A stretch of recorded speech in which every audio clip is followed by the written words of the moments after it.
Friends, Andhra Pradesh రాజకీయాల్లో కుల ప్రాబల్యం, కుల పెత్తనం, కులాల మధ్య పోరు, కులాల మధ్య వర్గ విభేదాలు ఇవన్నీ కూడా ఎన్నికల్లో ప్రభావం చూపించబోతున్నాయా? ఎన్నికల ప్రభావం వీటిపైన ఎట్లా ఉంది? వీటి ప్రభావం ఎన్నికల పైన ఎట్లా ఉంది? ఇది కీలకమైన అంశంగా, చర్చనీయాంశంగా ప్రస్తుతం ఆంధ్రప్రదేశ్ అంతటా వినిపిస్తుంది. రాజకీయ పార్టీలకు కులం ముద్ర వేసి వాటిని తమ ప్రాబల్యం కోసం వాడుకునే వర్గాలు చాలానే ఉన్నాయి. ఉదాహరణకి తెలుగుదేశం పార్టీకి ఎవరు అవునన్నా కాదన్నా ఒక కులముద్ర ఉంది. ఎంత కాదనుకున్నా ఆ కులం మొత్తం ఆ పార్టీ వెనుక ఒక ర్యాలీగా సాగడానికి సిద్ధపడుతున్నారు. ఉదాహరణకు చంద్రబాబు నాయుడు స్కిల్ స్కామ్లో అరెస్ట్ అయి జైల్లో ఉన్నప్పుడు ఆ కులానికి సంబంధించిన అన్ని వర్గాల వారు ఏకమై నిరసనలు, ర్యాలీలు హోరెత్తించారు. కానీ బయటి వాళ్ళు ఎవరు రాలేదు. ఇది కీలక అంశం. అట్లాగే జనసేన పార్టీ ఉంది. జనసేన పార్టీ పుడుతూనే కులముద్రతో పుట్టింది. సరే, ఒకవేళ లేదు అనుకుందాం. కానీ చేగొండి హరిరామజోగ ఇలాంటి వాళ్ళు దానికి కులం రంగు పులివేశారు. చాలా సీనియర్లు ఆ కుల ఉన్మాదంతో ఊగిపోతున్న కొంత యువత వీళ్ళందరూ కూడా దానికి ఒక రంగు పులి పూసేశారు. పూర్తిగా కులముద్ర వేసేశారు. ముద్రగడ లాంటి వాళ్ళు దాంట్లో చేరతారని చెప్పిన తర్వాత ఆ పార్టీకి కూడా కులముద్ర ఒక స్టాంప్ లాగా పడిపోయింది. దీనివల్ల ఏం జరుగుతుంది అంటే వైసీపీకి కులముద్ర లేదా? ఉంది. విచిత్రంగా వైసీపీకి రెడ్డి సామాజిక వర్గం ముద్ర వేసినప్పటికీ ఇవాళ ఎన్నికల సమయానికి జగన్మోహన్ రెడ్డి తీసుకున్నటువంటి రాజకీయ నిర్ణయాలు, కీలకమైనటువంటి నిర్ణయాలు, ఎన్నికల్లో ఎవరు పోటీ చేయాలి, జనరల్ స్థానాల్లో కూడా ఎవరికి ప్రాధాన్యం కల్పించాలి, ఇవన్నీ చూసిన తర్వాత కులముద్రను తుడిచేయటానికి దాదాపుగా ఆయన 100% ప్రయత్నాలు సాగించినట్టుగా అర్థం చేసుకోవాలి. తప్పకుండా. ఎందుకంటే అనేక జనరల్ స్థానాల్లో బీసీలకు ప్రాధాన్యం ఇచ్చారు. అట్లాగే ఇప్పుడు జనసేన ఒక సామాజిక వర్గానికి, టీడీపీ మరో సామాజిక వర్గానికి ప్రాతినిధ్యం వహిస్తున్నాయి. బాగానే ఉంది. కానీ ఈ రెండు సామాజిక వర్గాల మధ్య మనం గతంలో చెప్పుకున్నాం, మళ్ళీ చెప్తున్నాం, ఇప్పటికీ అదే పరిస్థితి. దశాబ్దాల కాలంగా వీటి మధ్య అంతర్యుద్ధం, వైషమ్యాలు, వర్గపోరు కొనసాగుతూనే ఉంది. ఇప్పటికి కూడా సమసిపోలేదు. పైకి స్నేహహస్తం ఇచ్చినట్టుగా నటిస్తున్నప్పటికీ, కలిసి పనిచేస్తామని చెబుతున్నప్పటికీ అనేక రాజకీయ సర్వేలు, తాజాగా వచ్చినటువంటి సర్వేలు కూడా ఈ ఓటు షేరింగ్ జరగదు అని చెప్తున్నాయి. అంటే జనసేన పార్టీకి టీడీపీ వాళ్ళు ఓటు వేయరు, ఎట్టి పరిస్థితుల్లో వేయరు.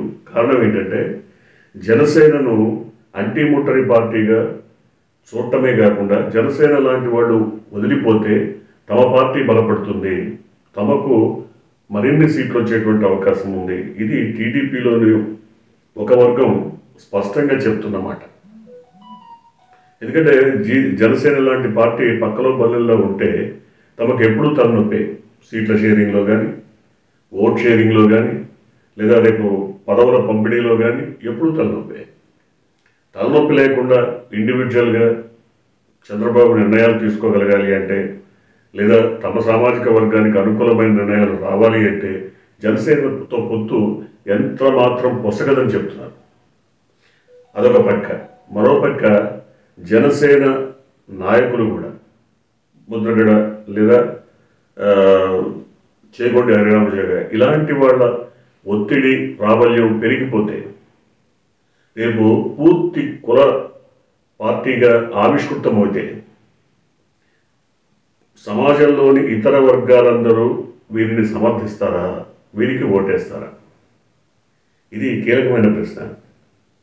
ఎందుకంటే కాపు కులం ఎంతసేపటికి తమకి తాము తమ ప్రాబల్యం చూపించుకోవాలని, తమకేదో రాజ్యాధికారం కావాలని, తమంతా సంఘటితం కావాలని ప్రయత్నాలు చేస్తుంటే బీసీలు అనుకున్న వాళ్ళంతా కూడా ఖచ్చితంగా ఈ వర్గం వెంట నడవడానికి సిద్ధంగా లేరు. బీసీలు అనుకున్న వాళ్ళందరూ కూడా ఇటు టీడీపీ కూటమి వెంట కానీ, అటు జనసేన పార్టీ వెంట కానీ నడవడానికి సిద్ధంగా లేరు. అందువల్ల బీసీలకు అత్యధిక ప్రాధాన్యం ఇస్తున్నాడు జగన్మోహన్ రెడ్డి. ఎంత ప్రాధాన్యం అంటే సిట్టింగ్ ఎమ్మెల్యేలు ఉన్నప్పటికీ, వాళ్ళు జనరల్ స్థానం అయినప్పటికీ అక్కడ బీసీని పెట్టి బీసీలకు ప్రాధాన్యం కల్పించాలి. ఇది విచిత్రంగా అనిపించవచ్చు, లేదా స్థానికంగా కొంత సమస్యలు సృష్టించవచ్చు. కానీ బీసీలు మాత్రం మొత్తం సంఘటితమై ఆ పార్టీ వెనక చేరిపోవడానికి ఇది ప్రధాన కారణంగా కనపడుతోంది. అనేక సర్వేలు, తాజాగా వచ్చినటువంటి సర్వేల్లో కూడా ఇలాంటి నివేదికలే వస్తున్నాయి. బీసీలంతా కూడా దాదాపుగా 60% పైగా బీసీల్లో జగన్మోహన్ రెడ్డి వైపు మొగ్గుతున్నారు అని. అట్లాగే ఎస్సీ, ఎస్టీ, మైనారిటీ సామాజిక వర్గాల్లో కూడా దాదాపు అదే రకమైనటువంటి ఓట్ షేరింగ్ జరగబోతోంది అని. ఎందుకంటే వీళ్ళంతా కూడా సమాజంలో అట్టడుగు వర్గాలు, పేదలు, నిరుపేదలు, ప్రభుత్వ చేయూతతో మనుగడ సాగిస్తున్న వాళ్ళు కాబట్టి ప్రభుత్వం సంక్షేమ పథకాల పేరుతో దాదాపు 2,50,000 కోట్లు దాదాపుగా ఇప్పటికీ పంపిణీ చేసింది అనేక పథకాల పేరుతో. సో ఆ లెక్కలు చూసుకుంటే ఒక్కొక్క ఇంటికి 1,25,000 నుంచి 1,30,000 రూపాయల దాకా ప్రభుత్వ పథకాల ద్వారా డబ్బు అందింది ప్రతి ఏటా అని చెప్తున్నారు. అంటే 1,25,000, 1,30,000 ఒక్కొక్క ఇంటికి రావడం అంటే ఆ ఇంట్లో కనీసమైనటువంటి తిండి గింజలు దొరికినట్టే, తిండికి లోటు లేకుండా వాళ్ళు హాయిగా బతకగలిగినట్టే. అంటే జగన్మోహన్ రెడ్డి ఇచ్చినటువంటి పథకాల ద్వారా లబ్ధి చేకూరినటువంటి వాళ్ళు, మేలు అనుభవించినటువంటి వాళ్ళు, వాళ్ళందరూ కూడా ఎంతో కొంత కృతజ్ఞతా భావంతో ఉన్నారు. దాదాపు ఒక 2 కోట్ల ఇళ్ళు ఉన్నాయనుకుందాం రాష్ట్రంలో. 2 కోట్లలో 1,50,00,000 మందికి ఈ రకమైనటువంటి లబ్ధి చేకూరింది. దీంట్లో 50,00,000 మంది అసలు జగన్మోహన్ రెడ్డి దగ్గర ఈ పథకాలు తీసుకున్న, లబ్ధి పొందిన, ఆయనకు ఓటు వేయలేదే అనుకుందాం. కానీ 1,00,00,000 మంది, 1,00,00,000 గృహాలు నికరంగా ఆయన వెనకున్నట్టే కదా. ఒక్కొక్క గృహాల్లో, ఒక్కొక్క ఇంటిలో 2 ఉంటారు, భార్యాభర్త. 2 ఓట్లు వచ్చిన ఈ 1,00,00,000+2 అంటే 2 కోట్ల మంది ఆయన వెనకున్నట్టే కదా. ఇది చాలా సెన్సిటివ్ వ్యవహారం, చాలా కీలకమైనటువంటి అంశం. 2,50,000 కోట్లు పంపిణీ చేశారు. 2 కోట్ల గృహాలు ఉన్నాయి ఆంధ్రప్రదేశ్లో. ఈ 2 కోట్ల గృహాల్లో ఒక్కొక్క ఇంటిలో 2 ఓట్లు చొప్పున 4 కోట్ల ఓటర్లు ఉన్నారు.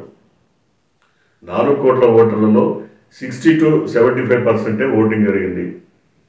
అంటే ఎంత అవుతుంది? 3 కోట్లు. ఈ 3 కోట్లు 3,50,00,000 పడ్డాయి అనుకుందాం. దాంట్లో 1 కోటి మందే, 1 కోటి గృహాల వాళ్లే, 2 కోట్ల మందికి లబ్ధి చేకూరినప్పటికీ 1 కోటి గృహాల వాళ్లే జగన్మోహన్ రెడ్డి వెనక ఉన్నారనుకుంటే 1 into 2 2 కోట్లు ఓట్లు, 2 కోట్ల ఓట్లు. కానీ 1,50,00,000 ఓట్లతోనే 151 సీట్లను గెలుచుకున్నాడు జగన్మోహన్ రెడ్డి. కేవలం 1,50,00,000 ఓట్లతోనే 151 సీట్లు గెలుచుకున్నాడు జగన్మోహన్ రెడ్డి. మరి 2 కోట్ల ఓట్లు వస్తే ఇదే వైఎస్ఆర్సీపీ స్ట్రాటజీ. కులాల వారీగా విడిపోతున్నటువంటి పరిస్థితుల్లో, కులాల వారీగా వైషమ్యాలు పెరిగిపోతున్న పరిస్థితుల్లో, కులాల వారీగా తమకు సరైనటువంటి ప్రాధాన్యం దక్కట్లేదు, ఇన్నాళ్ళ నుంచి దక్కలేదని భావిస్తున్న నేపథ్యంలో తాజాగా జగన్మోహన్ రెడ్డి కల్పిస్తున్నటువంటి ప్రాధాన్యం, జగన్మోహన్ రెడ్డి ఇస్తున్నటువంటి చేయూత, ఇవన్నీ కూడా ఖచ్చితంగా ఆ పార్టీ వైపు మొగ్గేలా కనబడుతున్నాయి. ఎందుకంటే తాజా సర్వేలు కూడా, తాజాగా కొన్ని కీలకమైనటువంటి సంస్థలు చేసిన సర్వేలు కూడా ఇవే చెప్తున్నాయి. బీసీలు దాదాపు 65-70% జగన్మోహన్ రెడ్డి వెంట ఉన్నారు. ఎస్సీ ఎస్టీ మైనార్టీలు కూడా దాదాపు 60-70% ఆయన వరకు ఉన్నారు. అంటే ఈ మొత్తం మీద చూసుకుంటే 60% ఓటింగ్ గ్యారంటీగా ఆయన పట్ల పడుతుంది. లాస్ట్ టైం 51% వచ్చింది, ఈసారి 60% అంటున్నారు. అంటే ఈ పెరుగుదలకి కారణం ఏంటి?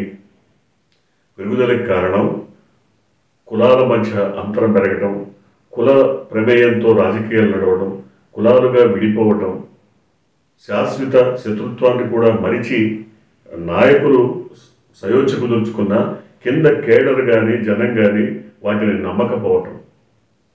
అంతేకాకుండా ఈ 4.5 సంవత్సరాల్లో నేరుగా ప్రభుత్వం నుంచి లబ్ధి పొందిన లబ్ధిదారులు, ప్రజలు, ప్రజానీకం, అట్టడుగు వర్గాల వాళ్ళందరూ కూడా ఇంతకు ముందెప్పుడు ఇలాంటి ఫలితాలను తీసుకోలేకపోవటం. ఒక చిన్న లోన్ రావాలన్నా లేదా ఒక పథకం తమకు అమలు జరగాలన్నా జన్మభూమి కమిటీల సిఫార్సు లేని జరగని పరిస్థితి. దానికి ఒక 10,000 రావాలన్నా దాంట్లో 2,000 ఖర్చు పెట్టాల్సినటువంటి పరిస్థితి. సో ఇప్పుడు అలాంటి పరిస్థితులు ఏమీ లేవు. నేరుగా లబ్ధిదారుల అకౌంట్లోకి ప్రభుత్వ సొమ్ము జమ అవుతుంది. సో ఈ కారణాలన్నిటి వల్ల ఇప్పుడు తాజాగా వాటి పేర్లు మనం ప్రస్తావించకపోయినా తాజాగా కొన్ని సర్వేలు చెప్తున్నటువంటి, సర్వే నివేదికలు చెప్తున్నటువంటి వివరాలు ఏంటంటే, యాజ్ ఆఫ్ నౌ ఇప్పుడు ఉన్నటువంటి పరిస్థితుల్లో తెలుగుదేశం కూటమికి వాళ్ళు ఊహిస్తున్నట్టుగా అది పెద్ద బలంగా ఏం కనబట్టలేదు. కింద ఓటు ట్రాన్స్ఫరింగ్ జరిగేటువంటి అవకాశాలు కనబట్టలేదు. అలాగే వారు కులముద్రతో ఏదైతే జనసేనకు కాపు ముద్ర, టీడీపీకి కమ్మ ముద్ర ఎట్లా పడిపోయిందో, ఈ ముద్రల వల్ల, ఈ ముద్రలు తుడిచేటువంటి ముద్రల వల్ల ఖచ్చితంగా నష్టపోతున్నాయని చెప్పక తప్పదు. చూడాలి ఇప్పటికి ఉన్నటువంటి పరిస్థితులు మారుతాయా, మరి కొత్తగా ఏదన్నా వారికి లబ్ధి చేకూరుతుందా చూడాలి.